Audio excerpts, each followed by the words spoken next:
고강도 사회적 거리두기 다음 달 5일까지 연장이 됐습니다. 다만 정부는 일부 제한 사항을 완화한다고 밝혔습니다. 왜 연장이 됐고 어떤 점이 바뀌었는지 취재 기자와 알아보겠습니다. 신윤철 기자 나와 있습니다. 신 기자, 이 사회적 거리두기가 다시 연장됐죠?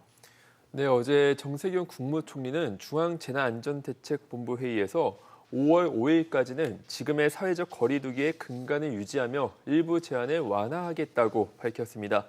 지난달 22일부터 시작된 사회적 거리두기는 이미 한 차례 연장돼 원래 어제가 종료일이었는데요.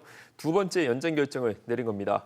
정 총리는 무증상 전파의 위험이 사라지지 않았고 지난 일주간 늘어난 사회적 접촉의 영향도 예의주시해야 한다며 연장 이유를 밝혔는데요. 지난주 생활방역위원회에서는 지난 10일 부활절 등 종교 행사와 15일 전국 총선 등으로 불특정 다수가 모인 만큼 방심해서 안 된다는 의견이 나왔는데 정부가 이를 받아들인 겁니다. 네, 그런데 지금 신 기자 이야기를 들어보면 정 총리가 일부 제한을 완화하겠다 이렇게 밝혔단 말이죠. 어떤 점이 바뀌는 겁니까? 네, 정 총리는 방역 측면에서는 고강도 사회적 거리두기를 지속하는 게 가장 안전하지만 이 절충점을 찾아야 한다고 말했는데요. 예. 이 길어진 사회적 거리두기로 국민들의 피로감이 높아진 만큼 이를 반영한 조치입니다.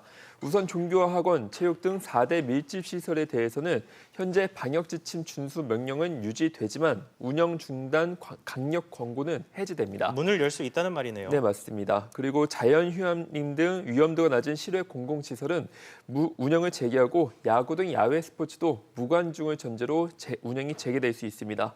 또 필수적 자격시험, 채용시험 등도 방역 수칙을 준수한다면 제한적으로 시행하기로 해 이 취업시장에도 숨통이 트일 전망입니다. 다만 정부는 큰 위험이 발견되면 언제라도 거리두기 강도를 높일 것이라며 신중한 입장을 보였습니다. 네, 아무래도 현재 국내 확산세가 꽤 잦아들어서 이 완화가 가능했던 것으로 보이는데요. 이 현재 확진자 집계도 전해주시죠. 네, 어제 국내 코로나19 신규 확진자는 8명입니다. 이게 2달 만에 한 자릿수대를 기록한 건데요.